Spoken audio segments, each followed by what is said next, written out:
Time for Gene Shepard, humorist, after-dinner speaker, and recipient of the Mark Twain Award for 1976. Here's Gene.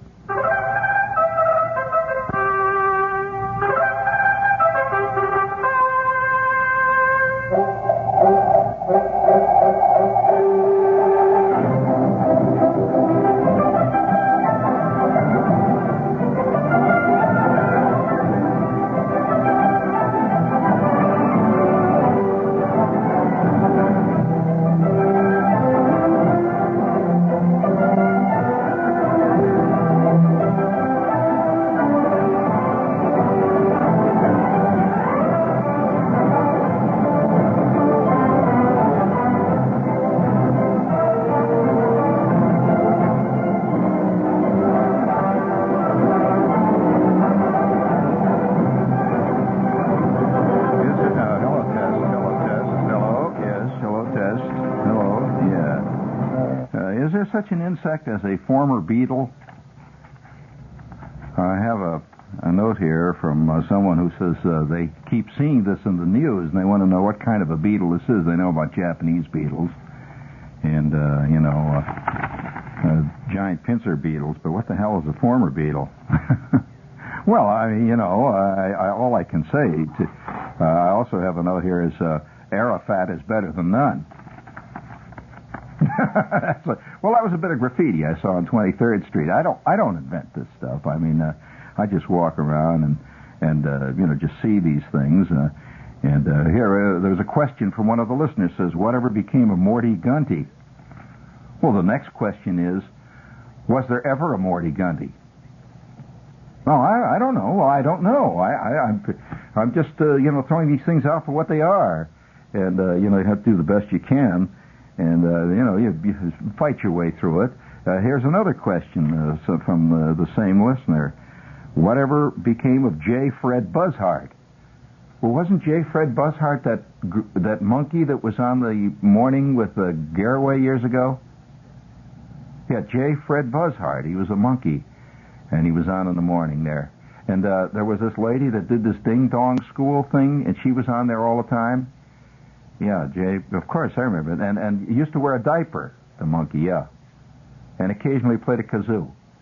Very good. Okay, thank you. Next question. Let's see what else we have here in the way of questions. Let's see here. Whatever happened to Rowan and Martin? Well, that's a question that William Morris, the agency, has been asking for some time. Of course, these things happen. They come and go. It's just like whatever happened to the Smothers Brothers. Well, that's right, nothing. That's exactly what really bugged them at William Morris. So would you please hit our applaud there? Let's hear it a little bit. Come on, just hit the first one. That's it. Well, that's good enough. I wanted the other one. That's okay. Right. Come on. Stop it now. This is a serious program. This is the question and answer man here. Look now, I'm doing the best I can. What the hell, with this budget, we have to do the best we can. It says here, has anyone ever seen John Denver and Shirley MacLaine together? That's a good question. That is a very good question. Shirley's been having a pretty tough time with her career. She's been flailing around. And it could be that she's leading another life. But I leave that only open to, or maybe it's John Denver that's, I don't know. It gets confusing, in this unisex world. So would you please give me another unisex? No. Come on, cut it out. That laugh was stolen. Lock, stock, and barrel from Elaine Nichols. No. Or was it or Mike May? Or these little groups that come along, Arafat is better than none. Well, who was it that was always addressing people as you silly balloon?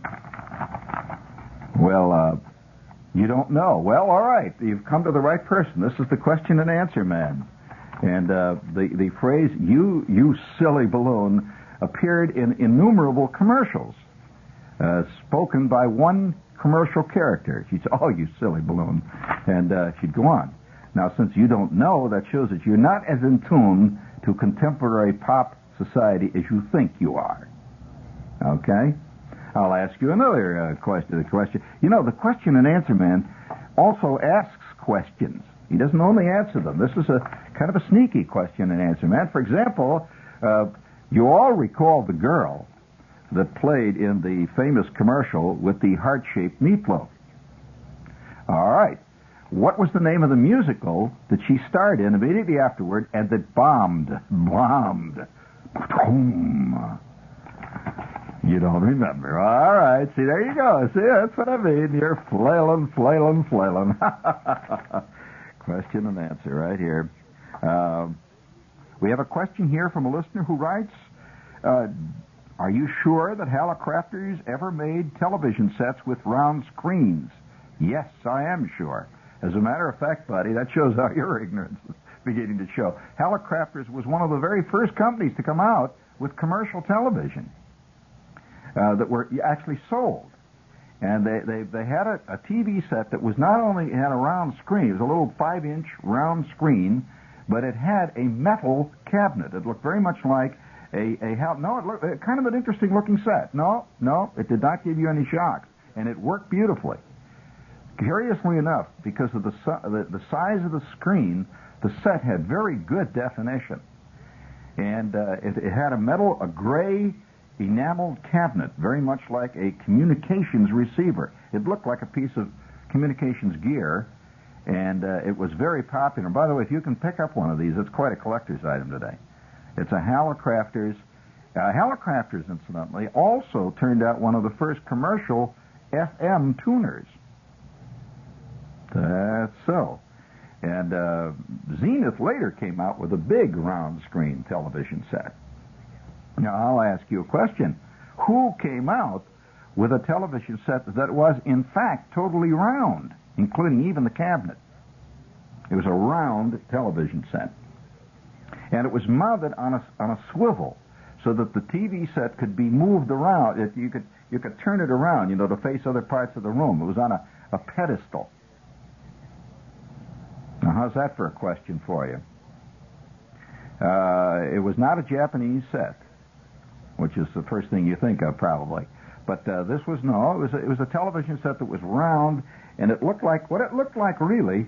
It looked like a space helmet. If you see, a space helmet with the front there, how the big visor that they wear, and it's a great big thing. No, Dumont, get out. Dumont turned out high quality stuff. You just don't guess. If you know, answer. Don't just hold up a name. RCA? No. Dumont did not turn that set out. All right, come on, cut it out. Damn it, I'm doing this show. Now listen, I'll tell you. You talk about television. Everybody has memories about TV, early TV. That's getting to be a very big thing. The trivia of early television, and people say who played Lucy's husband in I Love Lucy, that kind of stuff. Who played Jackie Gleason's wife in The Honeymooners in the early original series?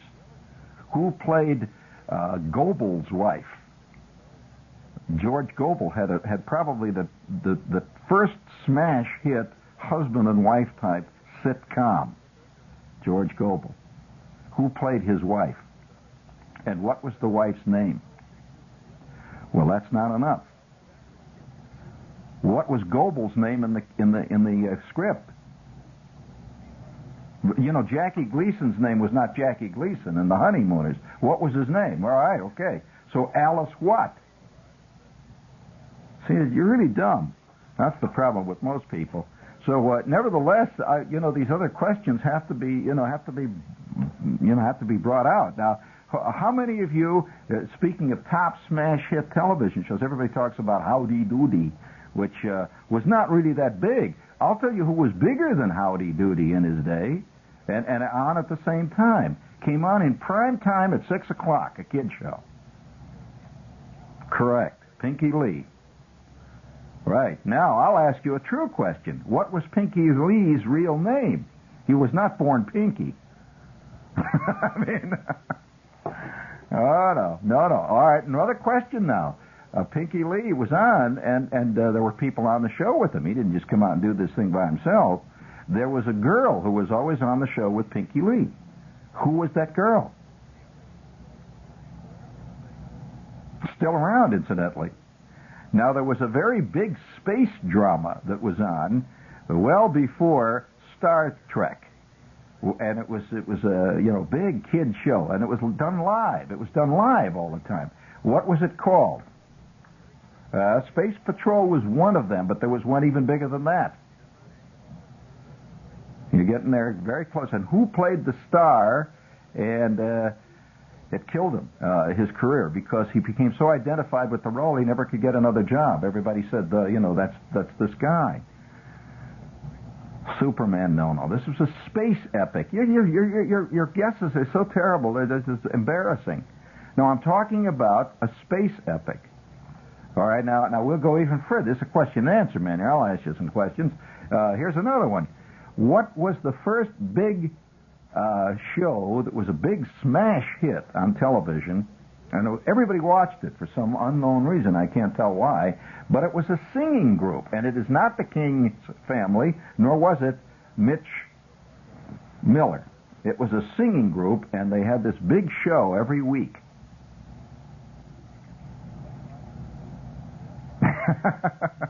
Led by a famous, a guy who had been a band leader and then gradually became a leader of a choir until finally he had this big choir all the time. I'll give you a clue. He was named, his group was named after a state. Like Al Murphy and the Californians. Correct. Fred Waring and his Pennsylvanians. Did you know they had one of the... See, you're just guessing. You did not know they had a big television show. She didn't. No, because this is true TV trivia. Now, I'll ask a few other questions along that line. I mean, you're curious.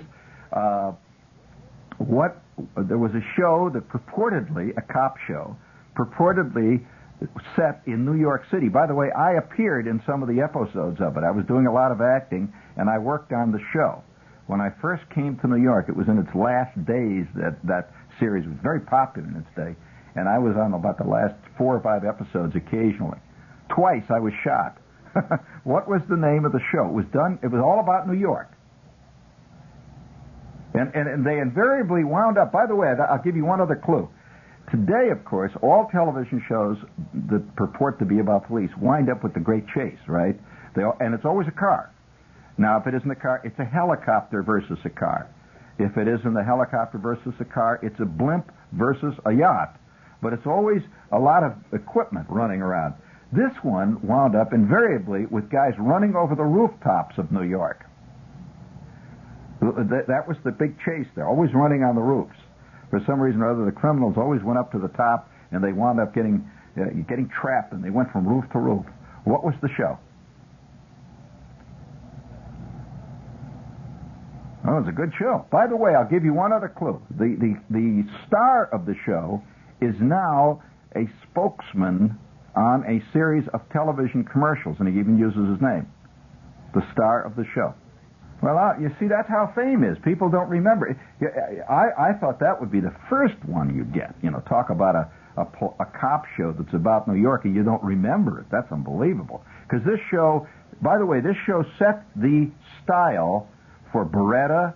It's the kind of show, if you look at the old reruns of the show, you'll see a lot of overtones of Beretta and a lot of other New York-type police shows. Kojak, for example. It has that grimy, shoot 'em out on the street quality. And they shot it on the streets of New York. Naked City. I mean, how dumb can you get? I mean, that's really fame. I mean, when people forget that, I mean, that's terrible. All right.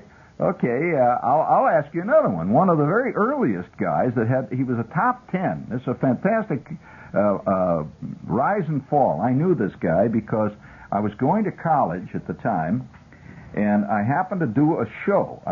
You must understand, I started as a performer, as an entertainer in this business at roughly the age of 14 or 15. Well, no, I've been in it all my life, and I remembered I was in college, and I did a show once with this guy who was making a public appearance, and he had a fantastic, phenomenal rise and a spectacular fall. So much so that you probably won't even know who I'm talking about when I even tell you his name. And he was one of the top 10 television shows of the day. And more than that, his record, a record that he made, is one of the top 10 all-time best-selling singles. Right now, this moment, one of the top. It's like White Christmas. He made a single that is in the class of Rudolph the Red-Nosed Reindeer and White Christmas. These are big, fantastic, unbelievable singles, that went on millions. Now, I'll tell you what he did. He played the piano. And one of the things he did on the show, now this is a big network show, not a local show. One of the things that he did, they put a cloth over the piano, and he would play it through the cloth. Sounds weird, but he did. Well, I'm sorry. I'll give you a clue. His name, his initials are A.M. A.M. He was so big at one. No. He's not big now. No. You would not even know the name. Probably don't know the name. But that's the irony of it all. And I've often thought that somebody really writing a novel about fame could take a guy like this, because true, let's say, rise and fall means people don't even remember you after you've been there. And you're the biggest thing since God at the time, and then all of a sudden they forget. Huh?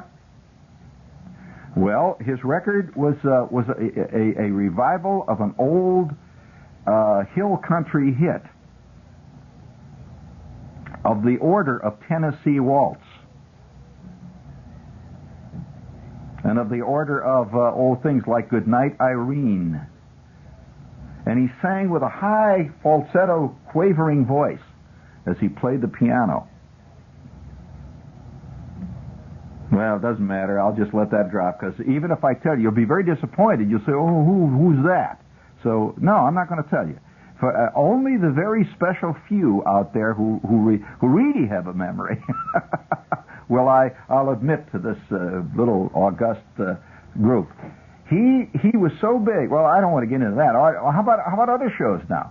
How about, who was the guy that came on and used to do dramatic shows? He had a dramatic show, and he also appeared, curious, now come on, don't start jumping ahead. You've got a bad habit. No, seriously. A dramatic show, his own dramatic show, like it would be the John Smith show, right? And he would come on, and he would do scenes with other actors, and he also had, as part of the show, he played with a dummy. It was not Edgar Bergen. This was serious. He used to do dramatic things. Who was that? A dummy. Just like Charlie McCarthy or something. He used to do a scene, and then with this dummy, and then he would have a little dramatic program, like a very strange show, and it was very big for a while. All right, I'll give you a clue to that. His name was the same. His last name was the same as the last name of a famous columnist of the past. I'll give you another clue. It ain't Wilson. All right. How about that one? Now there was another one. I'm asking you these are true trivia questions of television as opposed to the usual movie trivia. Here's another one for you to mull over here. During the absolute smash heyday of the so-called variety shows, when they used to have these variety shows and these vaudeville guys would come on and all that, on the Ed Sullivan Show, there was a guy who used to come on and give these little talks about how motors worked.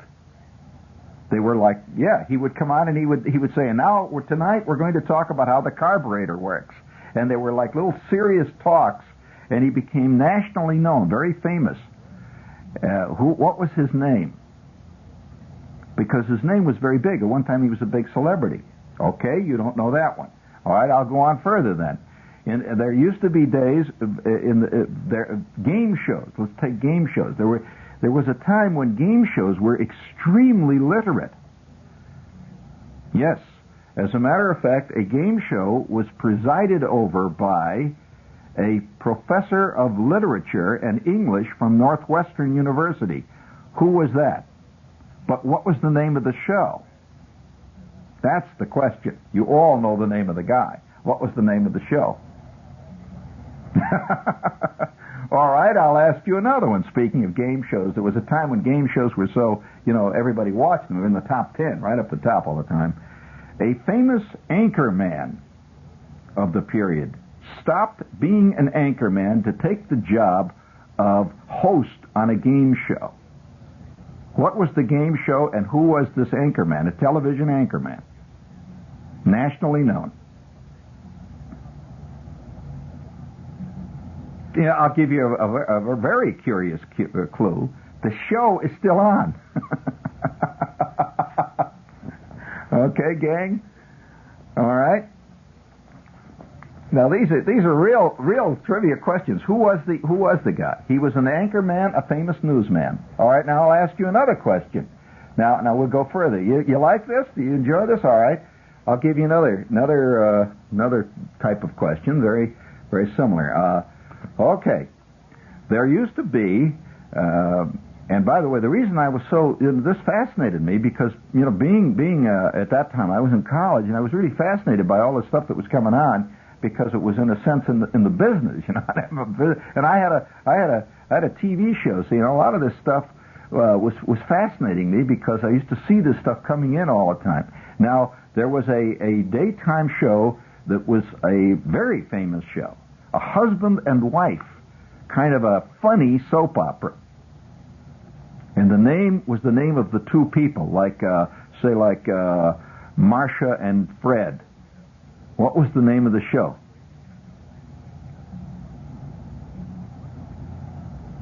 I'll give you one clue. One of the characters was named Ethel. All right. Now, this is true TV. And who played the two characters? Two famous actors.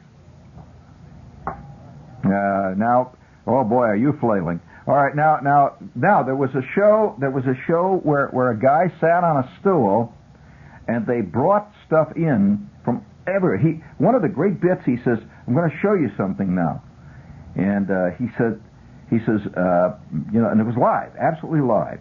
He says, "Now, I'm going to show you on the screen the Atlantic Ocean." And you saw the ocean. And then he says, "And now we're going to switch, and I'm going to show you the Pacific Ocean." It's the first time in history that people could see both oceans. Really, at the time, they were. What was the name of that show? And it was on Sundays. He did all these great things. He used to take you all around the world. He would say, "And now we're going to switch where they're doing this fantastic festival in Bombay, and it's going on right now." Who was that, and what was the show? You asked for it? No. Well, who was the MC? The very famous guy. I'll give you one clue. The MC always ended, and he practically made this phrase popular. He would look out at the audience right at the end. He would just say, "Peace." Who was that? All right.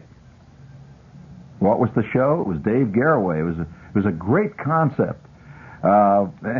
Now these were all big hits in their time. What show? I'll give you another one. What show was on Sunday afternoon? It's hard to believe that they had shows that were of such intellectual content that were national smashes. What show originated in a museum?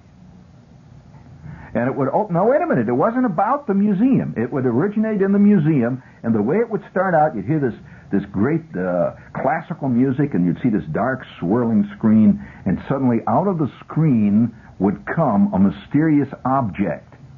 Maybe a broken piece of a pot or an idol, and the voice would say over it, "This is a burial object of the Chapra Indians of the Ukiali tribe of the Upper Amazon, the late 13th century."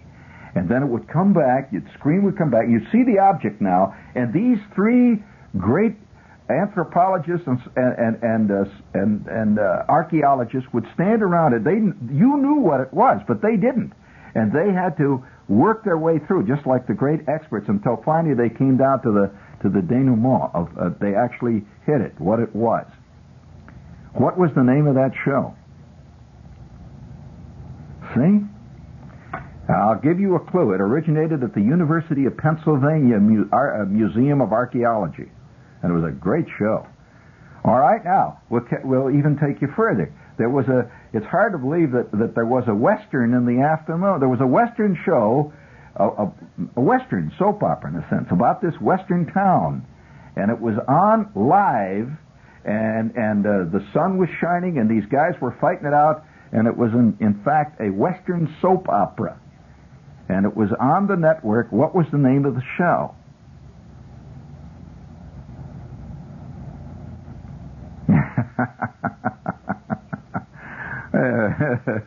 Well, all right. This is true trivia. You know, so it may surprise you to know there was a lot of stuff on television at the time that Howdy Doody was on.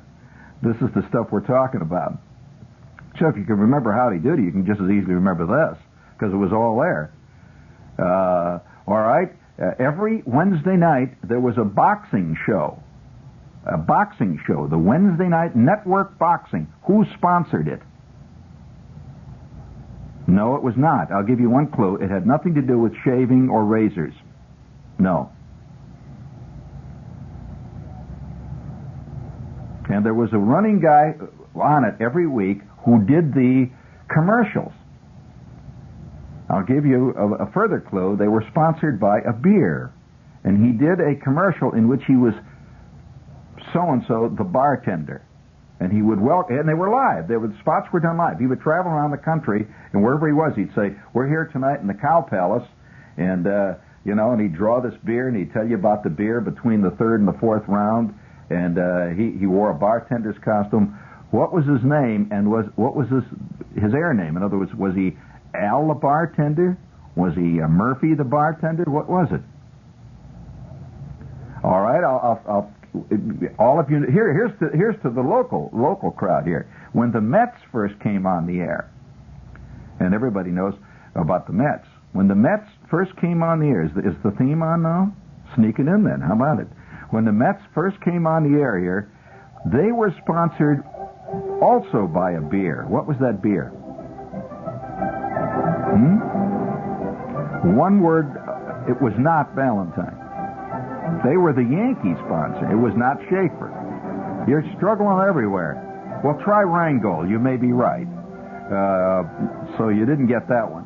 All right, now, there was a guy that was on, they used to have a mythical tavern, and he would, in between innings, he would live. They would say, "Now let's go down to," and he would be in this mythical tavern where he is serving this beer, and they've got the game on television.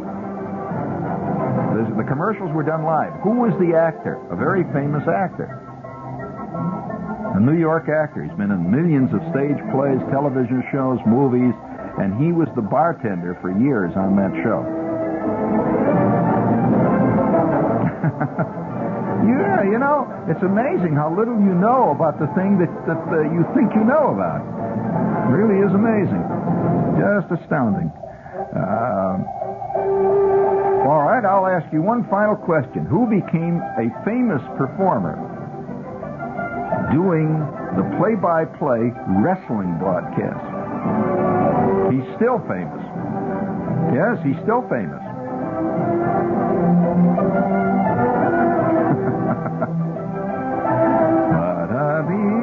No, I'm not going to tell you anything. You see, the trouble with most people is that they lead lazy lives. They want other people to tell them things. They don't want to find out, who told me this stuff? No. I really study what's around me. Most people just let it flow around, and 5 minutes later they say, "Was that Wednesday that went by?" Yes, it was Wednesday. You've been listening to Gene Shepherd, humorist, author, and recipient of the Mark Twain Award for 1976.